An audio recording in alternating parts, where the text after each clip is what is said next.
पटल पर उपस्थित सभी छात्रों को मैडम सविता का प्रेम भरा नमस्कार।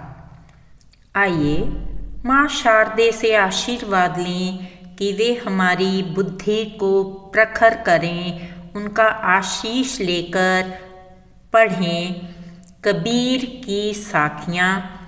इसके अति लघुत्रात्मक प्रश्न यानी कि शॉर्ट क्वेश्चन आंसर्स। यह पाठ कक्षा 8वीं वसंत भाग 3 में से लिया गया है। आइए इसकी एक क्विक रिकैप लें यानी कि पुनरावृत्ति करें। इस पर मैं आगे भी एक विस्तृत वीडियो बना चुकी हूँ जो आप देख सकते हैं। कुछ शब्दार्थ हैं जिनको हम जान लेते हैं। ज्ञान, जानकारी, मयान, तलवार, रखने का कोष, गारी, गाली यानी के बुरे शब्द, अपशब्द, कर, हाथ, दहूं, 10, दिशि, दिशा, सुमिरन, स्मरण, ईश्वर के नाम का जाप करना, दुहेली, दुख, कष्ट साध्य, बैरी, दुश्मन, आपा, घमंड, अहंकार। आइए पहला प्रश्न करते हैं। किसकी जाति नहीं पूछनी चाहिए? साधु की। सज्जनों से क्या पूछना चाहिए? ज्ञान। सज्जनों से क्या लेना चाहिए? ज्ञान। किसका मोल करना चाहिए? उत्तर, तलवार का। तलवार और म्यान के उदाहरण से आप क्या सीखते हैं? उत्तर, तलवार का महत्व होता है, म्यान का नहीं। प्रश्न, गाली जब आती है तो कितनी होती है? उत्तर, गाली सिर्फ एक होती है।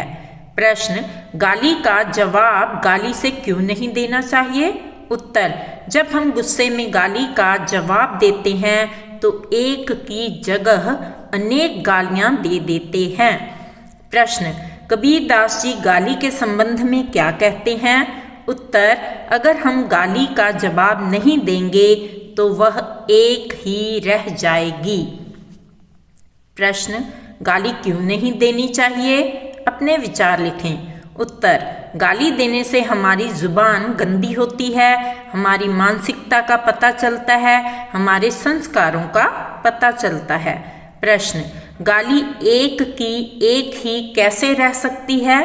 उत्तर, गाली के बदले अगर गाली ना दी जाए, मौन साध लिया जाए। प्रश्न, माला कहाँ घूमती है? उत्तर, माला हाथ में घूमती है। प्रश्न, जीभ कहाँ घूमती है? उत्तर, जीभ मुख के अंदर घूमती है। प्रश्न, मन कहाँ घूमता है? उत्तर, 10 दिशाओं में घूमता रहता है यानी कि मन चंचल होता है। प्रश्न, भगवान का सच्चा स्मरण क्या नहीं है? उत्तर, अगर हमारा मन 10 दिशाओं में घूमता रहे, चंचल रहे तो यह परमात्मा का स्मरण नहीं है यानी कि भक्ति एकाग्र चित्त होकर करनी चाहिए। प्रश्न, भगवान का सच्चा स्मरण कैसे किया जाता है? उत्तर, भगवान का सच्चा स्मरण अंतर मन से किया जा सकता है यानी कि हम अपने भीतर प्रवेश करें। प्रश्न, कबीर दास जी ने किसकी निंदा करने से मना किया है? उत्तर, कबीर दास जी ने घास की निंदा करने से मना किया है यानी कि छोटे से तृण या तिनके की। प्रश्न, पैरों के नीचे क्या होती है? उत्तर, तिनके तथा घास। प्रश्न, जब तिनका आंखों में पड़ता है तब क्या होता है? उत्तर, आंख लाल हो जाती है, दर्द करती है, पानी बहने लगता है। प्रश्न, कबीर घास ना निंदिए जो पाँव तल होय। इस वाक्य के द्वारा कबीर दास जी ने क्या संदेश दिया है या देते हैं? उत्तर, हमें तुच्छ से तुच्छ यानी कि छोटी से छोटी चीज का भी अपमान, तिरस्कार नहीं करना चाहिए। प्रश्न, इस संसार में किसका कोई दुश्मन नहीं है? उत्तर, शांत और शीतल स्वभाव वाले लोगों का। प्रश्न, जिसका मन शांत होता है क्या उसका कोई दुश्मन होता है? उत्तर, नहीं।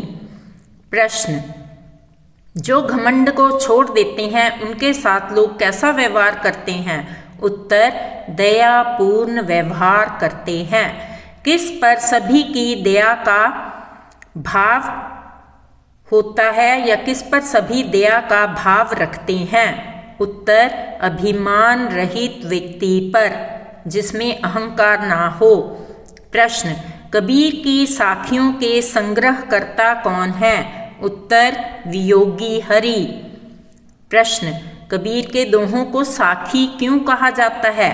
उत्तर, कबीर के दोहों को साखी इसलिए कहा जाता है क्योंकि साखी का अर्थ होता है साक्षी, अर्थात साक्षात्कार करके कही गई बात।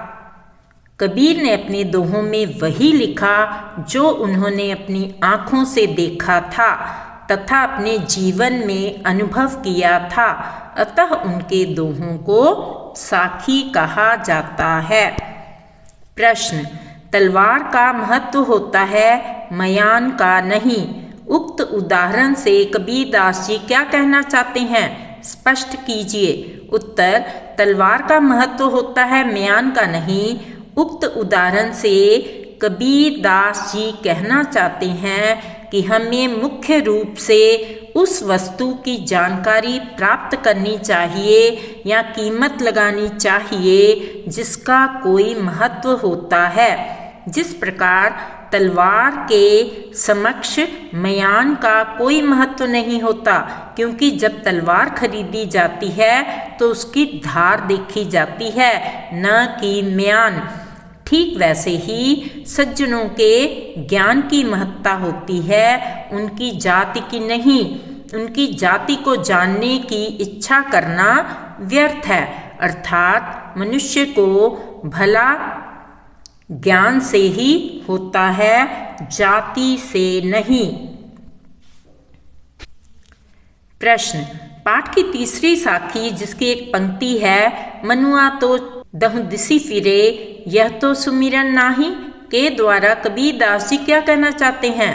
उत्तर, मनुआ तो दहु दिसी फिरे यह तो सुमिरन नाही के द्वारा कबीर जी ने आडंबरपूर्ण अर्थात दिखावे वाली भक्ति वालों पर करारी चोट की है। कवि का कहना है, यदि जप करते समय हमारा मन 10 दिशाओं में घूम रहा हो, अर्थात मन भक्ति में रमने की बजाय इधर उधर भटक रहा हो और बेकार की बातें सोच रहा हो, तो ऐसे स्मरण और भक्ति का लाभ नहीं होता है। अतः ईश्वर की सच्ची भक्ति करने के लिए मन का एकाग्र होना अति आवश्यक है। अतः भक्ति अथवा जाप या जप एकाग्र चित्त होकर करना चाहिए। प्रश्न, कबीर घास की निंदा करने से क्यों मना करते हैं? स्पष्ट कीजिए। उत्तर, कबीर घास की निंदा करने से मना करते हैं क्योंकि पैरों तले रोंदी जाने वाली घास तुच्छ और निर्बल होती है, कमज़ोर होती है। लेकिन यदि उसका एक तिनका भी उड़कर हमारी आँख में पड़ जाए तो अत्यधिक कष्टकारी होता है। कवि के कहने का तात्पर्य है, किसी मनुष्य को कभी छोटा या कमज़ोर नहीं समझना चाहिए। शक्ति पाकर वह भी कष्ट पहुंचा सकता है, अतः अपने से कमज़ोर का भी अपमान नहीं करना चाहिए। प्रस्तुति द्वारा सविता खोसला।